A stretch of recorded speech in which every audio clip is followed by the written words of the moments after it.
Hey guys, welcome back. Tonight we're working on stage 2 of the rod build.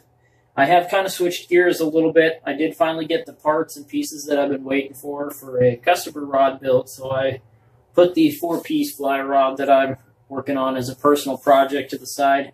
I've already marked the spine on that rod. I've already marked all the guides spacing on this particular blank. So tonight what I'm doing is fitting the handle and getting ready to put the handle and the reel seat on and in place.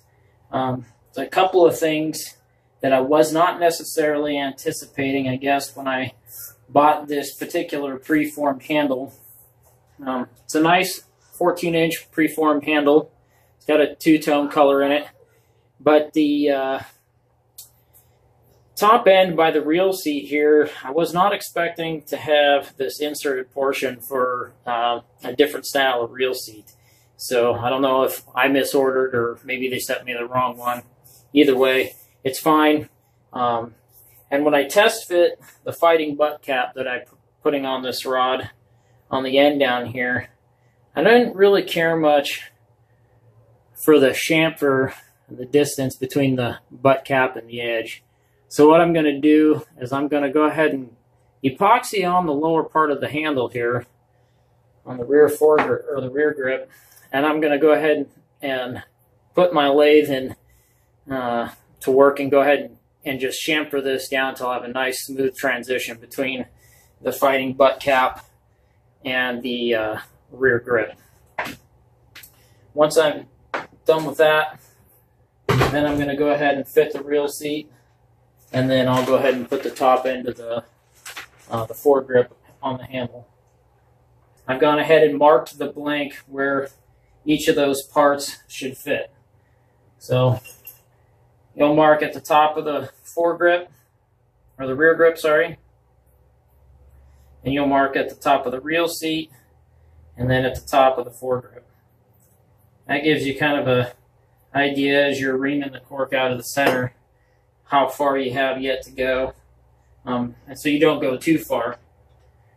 So to ream out the center, because when you first buy them, they usually got like a 1/4 to a 3/8 inch diameter hole. You have to actually go in and ream the center of the cork out until it fits around the blank. And to do that, you have these friggin' fantastic reaming tools, and all it is really is adhesive backed sandpaper that wraps around this fiberglass spindle, so that you can very carefully start at the bottom or whichever end. You know, if you're doing a split grip and this end is actually going to be, you know, the wide end is actually going to be down, or I guess it would be on the upper end of the rod, and then the thinner part is going to be down. You know, make sure you flip the cork over so that you are reaming the right side out, because this is a tapered reaming file, so it starts out thin up here and it gets thicker as you go down. And just slowly but surely start working your way in until you get to where you've got all the way down to the bottom, or as far as you need to go until you get, you know, a nice tight fit. I've already pre-reamed these two guys out, mainly because I knew it was going to take a bunch of time, and I didn't really want to waste a bunch of time on video doing a very arduous process. So make sure you do a test fit. You want it to be a little tight down at the bottom. You don't want it to be so loose that it slides right off. And I needed about a 1/2 inch from the end, so that when I put my fighting butt cap on, it sat nice and flush at the bottom of the rear grip.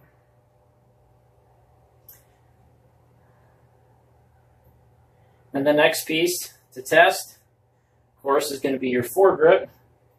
And remember that mark you made right at the top of the reel seat, which is the bottom of the foregrip, should slide right down into there. So now you've accomplished two things. You've pre-fit and test fit your handle pieces, and you've also marked yourself a great little helping tool for when you go to start spreading epoxy. because you know you want epoxy from here to here, but you don't need to go up into this end of the blank, and you don't need to go so much down to the other end of the blank. Although I will be, because I am, like I said, putting this fighting butt cap on the bottom. So I'll want as much epoxy between this and the reel seat and the blank as I can get. You take your pieces back off, and now you're ready to move on to epoxy. And I would go ahead and do that, but like I said, I've got some lathe work that I want to do tonight on this particular handle so that I can make it fit more smooth, and the lines will flow a lot better. I think it'll just give it a much nicer look if I do that. Really excited. In the next couple of weeks, I'll have all my own custom cork equipment so that I can do my own handles. I think that's going to be a lot of fun. I'm really looking forward to that, playing with some designs of my own. There's some great products out there. I buy pretty much all of my products from Batson Enterprises in Swim, Washington. They're a great company. They offer just about everything. They even are a distributor for North Fork composite blanks, which are probably one of my absolute favorites. And they sell rain shadow blanks as well. But they carry very high-end stuff for very nice, high-quality rods. All of their Alps reel seats and guides are just, I mean, they're absolute phenomenal quality. I can't say enough about Alps' guides so far. They've been the most joyful to wrap onto a blank. I'll try to show you as best I can. On the foot, you can hopefully see the bevel, and they make their bevel nice and smooth. It's not real steep. It's fairly smooth and fluid going up into the foot of the guide, so it makes it a lot easier to transition from the blank, you know, as you're wrapping up onto the foot of the guide. It's really nice. So that's it for tonight. I will have another video when I get ready to epoxy these parts on. I'll take some photos as I work through shaping this and getting it where I want it, and then we'll get back with you guys. So have a good night. Thanks again for joining me.